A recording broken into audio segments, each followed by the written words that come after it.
Nós já discutimos algumas vezes aqui na igreja que nós tínhamos uma herança muito valiosa em que nós não a conhecíamos, mas uma igreja que estava nascendo no Brasil sem buscar referências em outras igrejas. E o interessante é que esse contexto em que essas pessoas se achegavam a nós, sejam por esses motivos que falamos, de ter problemas de relacionamento em suas igrejas e problema em expressar-se, nós descobrimos que tinha muito a ver com a igreja de Alexander Mac. E um dos mais fortes seria uma volta aos textos bíblicos, especialmente do Novo Testamento, como um guia para a vida e um guia para falar e viver Cristo hoje. Dentro dos textos bíblicos existem muitos indícios de que essa é uma extraordinária forma de ser igreja.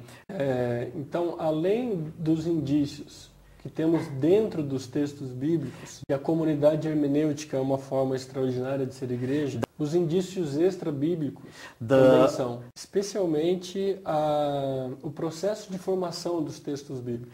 Vários estudos e pesquisas nessa linha têm demonstrado que, embora em alguns casos tenha havido um redator final, os textos bíblicos foram construídos comunitariamente, para comunidades e a partir dos problemas e situações de cada comunidade. Isso, além de nos dar base suficiente para entender e para aprender como somos e como devemos ser, nos dá muita esperança também.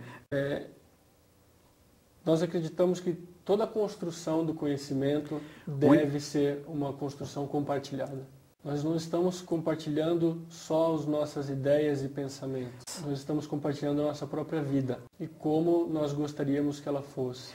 Nos motiva a ter um testemunho adequado, a viver de maneira justa consigo mesmo e com os outros, anunciando a Jesus através do cotidiano. Por exemplo, os evangelhos.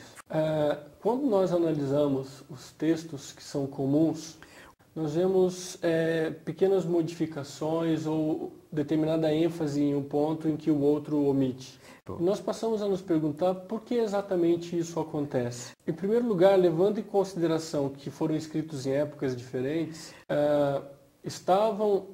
a interpretação sobre as palavras e os ditos de Jesus estava condicionada historicamente e culturalmente. Não se trata em dizer que determinado autor omitiu ou mentiu sobre algum dito de Jesus, mas que o entendimento sobre aquelas palavras de Jesus podia ser distinto dependendo do momento em que eles estavam vivendo. A comunidade de Marcos, por exemplo, em que muito provavelmente foi escrita bem próximo da destruição do Templo de Jerusalém, havia uma interpretação a respeito de toda a ideologia do templo e até uma justificativa para que ele fosse destruído. No Evangelho de Mateus, toda a ênfase na discussão de Jesus com os escribas e fariseus, muito provavelmente tem sido uma interpretação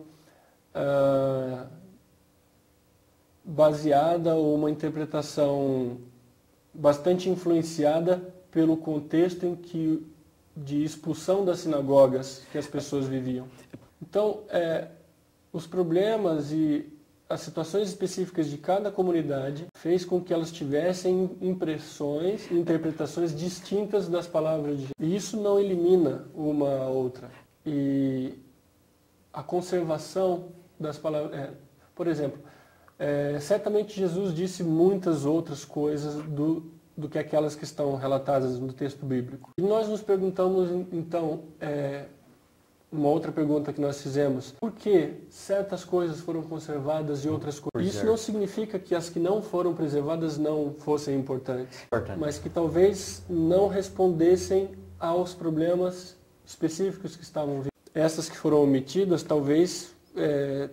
foram usadas em outros momentos, em outras situações, e não foram conservadas por escrito. Mas essas que ficaram não nos dá um conhecimento somente sobre Jesus, mas nos dá também muitas pistas sobre essa própria comunidade. Então, esse processo de formação bíblico tem a ver diretamente com cada comunidade que preservou. Esse tempo todo em que nós temos vivido essa experiência, nos ensinaram muitas coisas importantes.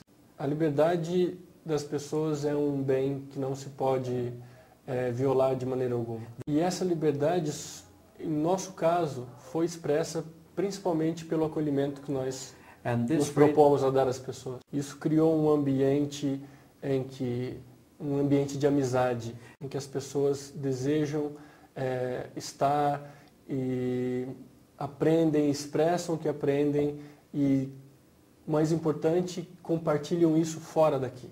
Nós estamos aprendendo a ser para o outro, não o outro que faz parte deste grupo de comunhão, mas o outro, o próximo que está na minha família, ou que está nas minhas outras relações. Isso é o legado que nós procuramos deixar uns para os outros. A importância de ser com o outro e para o outro.